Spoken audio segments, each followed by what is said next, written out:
Bienvenidas y bienvenidos a este análisis. Hoy nos adentramos en la psicometría.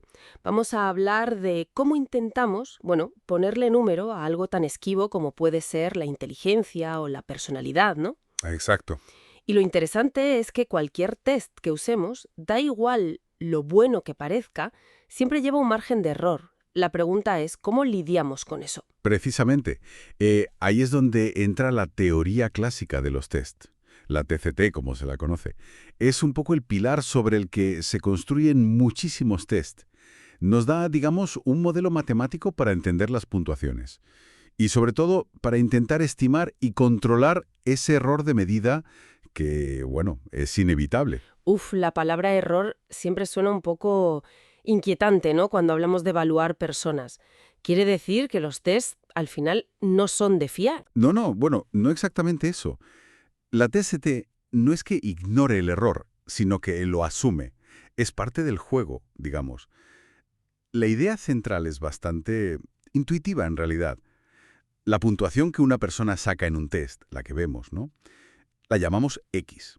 Pues esa X es una mezcla de su puntuación verdadera, V, que es lo que de verdad querríamos saber sobre ese rasgo, más un componente de error, que llamamos E.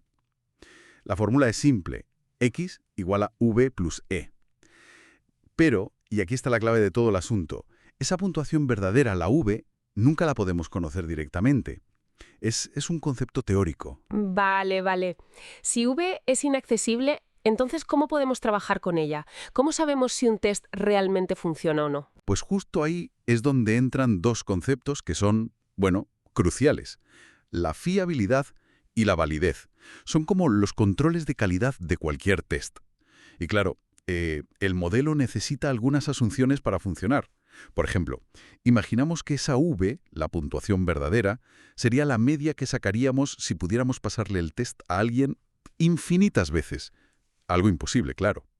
Y también asumimos que los errores, la E, son aleatorios, como el azar, ¿sabes?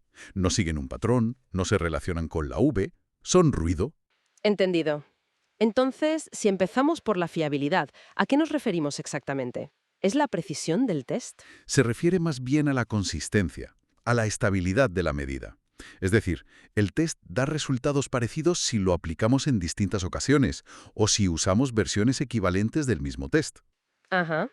Piensa en una báscula de baño. Si te pesas 3 veces seguidas, esperas que marque más o menos lo mismo, ¿verdad? Claro. Pues un test fiable es eso. Es uno que minimiza ese ruido, ese error aleatorio. Lo medimos con el coeficiente de fiabilidad. Este numerito nos dice qué parte de las diferencias que vemos en las puntuaciones de la gente se deben de verdad a diferencias en su nivel real del rasgo. Y no simplemente al error. Cuanto más cerca de uno esté ese coeficiente, pues más fiable es el test. Ya veo. ¿Y la validez? Porque suena parecido, pero intuyo que no es lo mismo. No, no lo es. Y es fundamental distinguirlos. La validez va un paso más allá. Se pregunta algo más profundo. ¿Este test mide realmente aquello que dice medir? Ah, vale. Volviendo al ejemplo de la báscula. Puede ser súper fiable, marcar 70 kilos cada vez que te subes, clavado. Pero si está mal calibrada y en realidad pesa 68, pues no es válida para saber tu peso real. Es fiable, pero no válida. Entendido. Un test puede medir algo de forma muy consistente, o sea, ser fiable, pero igual no está midiendo la ansiedad, que es lo que pretendía. Quizás mide otra cosa. En ese caso, no sería válido para medir ansiedad. Ahí encaja genial la analogía de la diana que comentábamos antes. Exacto. Esa analogía es perfecta. Imagina que el centro de la diana es el rasgo que queremos medir, la puntuación verdadera, digamos. Vale. Si tus disparos, tus medidas, van todos muy juntos, muy agrupados, pero lejos del centro, Mm, eso es alta fiabilidad. Son consistentes entre sí, pero baja validez. No estás midiendo lo que querías. claro, no das en el clavo. Eso es. Si los tiros están dispersos por todas partes y además lejos del centro, pues mal asunto. Baja fiabilidad y baja validez. El peor escenario. Ya. Si están algo dispersos, pero bueno, más o menos alrededor del centro, que es lo más habitual en la práctica, pues tienes fiabilidad y validez moderadas. Lo normal, digamos. Y si todos los disparos están súper agrupados y justo en el centro, bingo. Eso es el ideal. Alta fiabilidad y alta validez. Perfecto. Entonces, puestos a elegir, ¿qué es más importante conseguir? ¿Fiabilidad o validez? La validez es primordial. A ver, ¿de qué te sirve medir algo con una precisión milimétrica si no es lo que te interesa medir? Claro, no tiene sentido. Necesitamos las dos, obviamente. Un test tiene que ser fiable para poder ser válido. Pero sin validez, la fiabilidad por sí sola, pues no sirve de mucho. La validez es la que da sentido a la medida. Entendido. Y volviendo a la práctica, si has dicho que la V, la puntuación verdadera, no la conocemos nunca directamente, ¿cómo calculamos entonces esa fiabilidad? ¿Cómo sabemos si un test es consistente? Muy buena pregunta.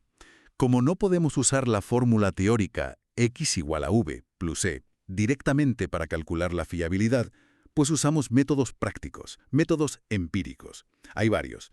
Algunos necesitan pasar el test 2 veces a las mismas personas, con un tiempo entre medias. Eso es el método test-retest. Ajá, O usar 2 versiones muy similares del test que se llaman formas paralelas. Mides lo mismo, pero con ítems distintos. vale. Pero claro, eso a veces es complicado, ¿no? Volver a evaluar a la gente. Entonces hay otros métodos que son más prácticos porque solo necesitan una única aplicación del test. Estos analizan lo que se llama la consistencia interna. Es decir, miran cómo de relacionados están los ítems del test entre sí. O sea, si todos los ítems van a una. Exacto. Si todos reman en la misma dirección. El método más famoso aquí es el alfa de Cronbach. Seguro que suena. Sí, mucho. Pues el alfa de Cronbach nos da una estimación de esa consistencia interna. Tiene sentido. ¿Y qué factores hacen que un test sea más o menos fiable? ¿De qué depende? Pues influyen varias cosas, pero principalmente dos. Una es la longitud del test. Por lo general, cuantos más ítems tenga un test, asumiendo que son ítems de calidad y que miden lo mismo que los demás, pues más fiable tiende a ser. Más preguntas, más fiable. Sí, es como cuando haces una media. Cuantas más observaciones tienes, más probable es que los errores aleatorios se cancelen entre sí y la media sea más estable, más precisa. ¿Vale? Aunque ojo, esto tiene un límite. Añadir ítems mejora la fiabilidad, pero llega un punto en que cada ítem nuevo aporta muy poquito. Hay un rendimiento decreciente.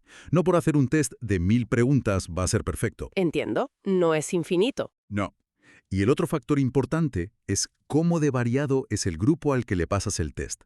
La homogeneidad del grupo.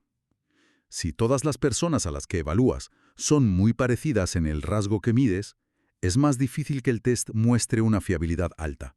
En cambio, si el grupo es muy heterogéneo, con gente muy diferente en ese rasgo, la fiabilidad suele salir más alta.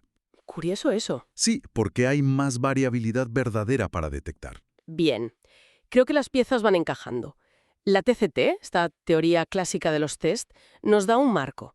Nos dice que toda puntuación que vemos X es la suma de una parte verdadera, V, y un error, E. Exacto.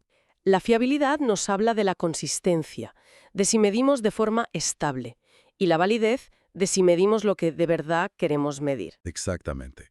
Y lo realmente útil de todo esto es que al estimar la fiabilidad de un test, podemos también estimar cómo de grande suele ser ese error de medida. El error típico de medida se llama. Ajá. Y con ese error típico podemos hacer algo muy importante. Calcular un intervalo de confianza alrededor de la puntuación que ha obtenido una persona en el test. Un rango. Eso es, en lugar de decir, esta persona tiene 100 en inteligencia, que suena muy absoluto, podemos decir, su puntuación verdadera en inteligencia, con un 95% de confianza, probablemente esté entre 95 y 105, por ejemplo. Ostras, eso cambia mucho la perspectiva. Totalmente. Es fundamental, entonces, para interpretar los resultados de los test que se usan en todas partes, en educación, en selección de personal, en clínica. Nos obliga a ver esas puntuaciones no como verdades absolutas, grabadas en piedra, sino como lo que son, estimaciones, Estimaciones. que tienen un margen de error. Así es. Impone cautela, sin duda. Y esto nos lleva, si quieres, a una reflexión final que me parece interesante. Adelante. Si partimos de la base de que toda medición psicológica lleva implícito un error y que la puntuación verdadera que buscamos es siempre una estimación dentro de un rango probable, ¿qué implicaciones éticas tiene o debería tener el basar decisiones importantes sobre la vida de las personas, un diagnóstico clínico, una contratación, una admisión a un programa educativo, únicamente en el número que arroja un test?